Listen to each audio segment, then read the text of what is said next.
All right, our next animal, pretty cool looking, pretty scary looking, and it's going to be a really cool presentation. Let's welcome Logan Wood with the Great Hammerhead Shark. All right, hello everyone. Thank you for coming to my presentation.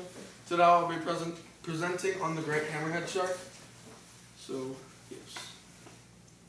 All right, so the classification. The animals kingdom is Animalia, which means animals. Their phylum is Chordata. Their class is Chondrochythius. Their order is Carchariniformis. Their family is Sphaeronidae. Their genus is Sphaerna, and their species is Mocharon. So that means their scientific name is Sphaerna mocharon. This is a chart of the relativity of the hammerheads and the differences in their head shapes. As you can see, the great hammerhead is related to all of them. So yeah. So their physical characteristics. Their average length is 11.5 feet. They can grow up to 20 feet in length, however. Their average weight is 500 pounds, and they can get over 1,200 pounds. The females tend to always be larger. For some reason, I do not know why. Their head is a large hammer with the eyes on each side, hence the name. With their eyes on each side, it allows them to see, have an amazing peripheral vision to catch prey. They're always aware of what's behind them. So the hammer right here, the cephalophile, it amounts to 25% of their body's length, and they maintain a light gray to brown color on the back and the top of their head all their life. They're white on their bellies. And my assistant, Caleb, can you please come up here? So their shark jaw, it has 2 to 3 22 rows on the top and bottom jaw, as you can see there. Alright, thank you. Alright, so distribution. They are found in the Atlantic Ocean from North Carolina to Uruguay, as you can see right here. The Gulf of Mexico, the Caribbean Sea, and the Mediterranean Sea. They're found on the rim of the Indian Ocean, northern Australia, and southern California, right here, to North South America. So this is a map of their distribution. So their conservation status. They are listed as endangered, unfortunately, by the IUCN Red List. Their population has dropped 50% since the 90s, and their population is gradually still declining. And as of 2012, their population is listed at 1,150. So their habitat. They love warm tropical waters, hence being so south on the globe. They prefer to stay between 4 feet deep inshore and about 250 feet deep offshore. They favor the coral reef, lagoons, and deep water near shore. In its habitat, it's surrounded by its most favored prey, the stingrays, many different types of bony and cartilaginous fish, octopi, squids, crabs, and lobsters. So its reproduction. It uses internal fertilization for its reproduction process. The male and the female, unlike most other sharks, they mate at the surface of the water. They have a gestation period of 11 months, which is how long the female is pregnant for. The female usually gives birth to an unusual 20 to 50 babies, which is, as I said, unusual because all the other hammerheads usually give birth to 10 to 15 pups. So the pups vary between 22 to 26 inches at birth, so about 2 feet. Males reach maturity at 7.5 to 9 feet, and the females mature from 8.2 to 9.8 feet. I could not find the age they matured at, but I did find the size. So parental care.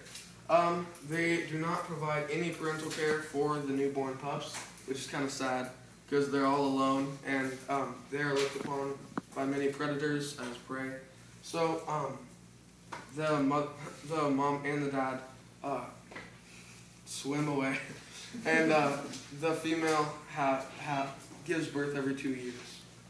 So, longevity and mortality. The great hammerhead lifespan is between 25 and 35 years in open waters. There has been one held in captivity.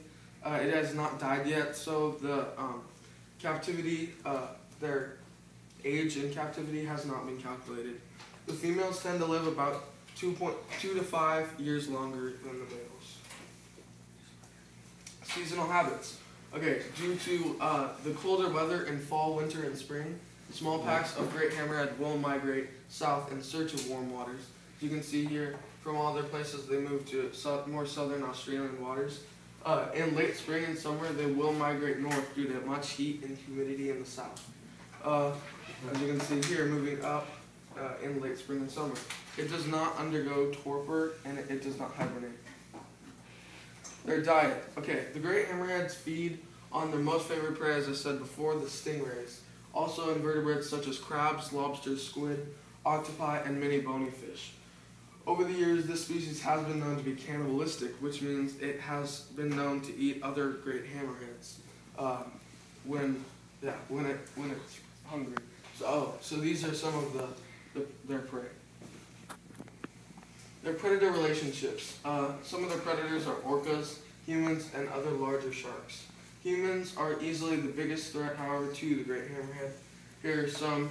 This is of people who hunt hammerheads. This is the orca whale, and that's the great white shark. Human interactions. There have been 19 recorded attacks on humans by the great hammerhead, 17 being unprovoked and not ending very fatal, and 2 being provoked and ending very fatal. The population has dropped due to bycatch, which is when a fishery puts a net in the water trying to catch fish and they catch something other. In this case, it would be the victim would be the great hammerhead. That has significantly dropped their population since the 90s, as I said, 50%. So they have been hunted off the coast of Australia and southern Asia, being the main ingredient in shark fin soup, which is an Asian delicacy, and it's becoming a problem over there. Too many people hunting great hammerheads in search of money. So humans are severely hurting and lowering population. This is a picture of bycatch by a fishery, and this is shark fin soup in the Isles. Fun facts. They use their hammer to pin down and kill their prey, which I thought was very cool. Kinda. Okay. So some Hawaiian people believe the great hammerhead is a god, and if the great hammerhead passes by rarely in Hawaii, that it means that the great hammerhead is protecting their village and their people, and it will protect them from the other man-eating sharks such as the bull shark and the great white. Okay, the longest great hammerhead was 20.4 feet. It was caught in 1996, and it is in fact the largest hammerhead shark.